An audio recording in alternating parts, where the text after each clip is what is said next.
Situated in Pennsylvania was a doctor by the name of Kermit Gosnell. For 30 years, he ran an abortion clinic called the Women's Medical Society, which targeted underrepresented women. Back in 1979, the clinic was approved upon inspection while its former director was still present. Unlike Kermit, the director was actually a board-certified obstetrician and gynecologist. The approval lasted till December 1980, until it expired. After 9 years, a second investigation occurred, and during this time, Kermit was the only practicing doctor in the building who failed to complete a residency in obstetrics and gynecology. Per their investigation, it was documented that the facility violated many of Pennsylvania's abortion regulations, but it was still allowed to run on the premise that it will improve its practices. After 1993, there were no further investigations for a whopping 16 years, despite the onslaught of complaints filed against it. Such complaints included patients contracting sexually transmitted diseases, hiring workers that didn't have a license, and administering unsanitary vaccines, to name a few. In 2000, a civil lawsuit was filed for a woman who died 3 days after a procedure due to heavy bleeding and infection that Kermit did not call to attention. It wasn't until 2010 when authorities noted some illegal prescription activity going on in the clinic, which prompted investigators to take a closer look. During this newfound attention, they discovered something much more harrowing, which was the death of a patient by the name of Karnamaya Monger. This initiated a sudden raid of the clinic, and upon entering Kermit's facility, they discovered something so atrocious and unbelievable, it was like walking straight into a horror film.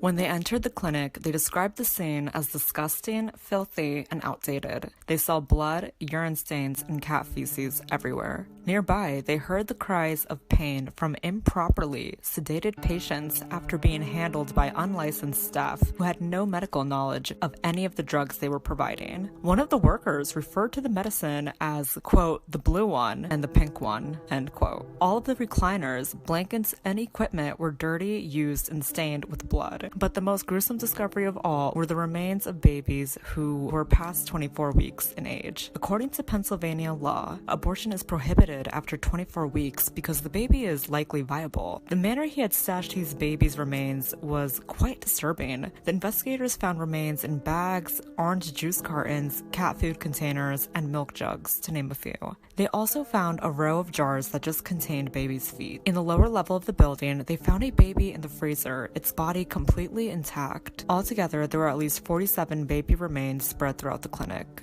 Just after 4 days of this inspection, Kermit's medical license was suspended, and on May 4, all of the horrifying findings were presented in court. For nearly 3 decades, Kermit ran a non-compliant clinic while performing numerous botched surgeries, hiring non-licensed workers, conducting multiple illegal prescription frauds, and disregarding the state of his facility in terms of sanitation and equipment. To kill the babies, Kermit called this process ensuring fetal demise, and how he performed it was by stabbing scissors in the back of the baby's neck and cutting the spinal cord. Babies that were well past 24 weeks and very much alive. The death of the 41-year-old woman in 2009 was found to be caused by a drug overdose while undergoing an abortion procedure at Kermit's clinic. At the time, this death did not prompt any investigations and was just hidden under the rug.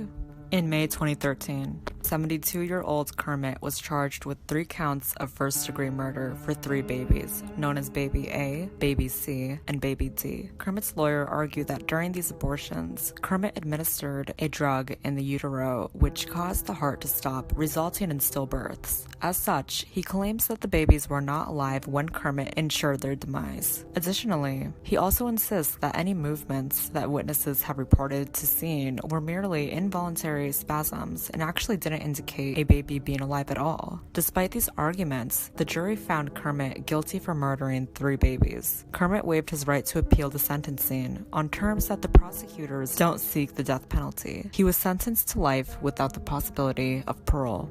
This entire case sparked lots of debate and controversy regarding late-term abortion and the laws and ethics designated for them. Both opponents and supporters of abortion expressed their thoughts on this in a back-and-forth manner, with some wondering why it is legal for killing fetuses before delivery, and not legal after delivering, even though both are in the same gestation. What arose from this case was an increase in awareness and drive to enforce more restrictive laws regarding late-term abortions, as well as providing good quality and readily accessible care for women. The prosecutors labeled Kermit's clinic as the House of Horrors, and I can only agree with them based on the excessive disregard of laws, life, and death.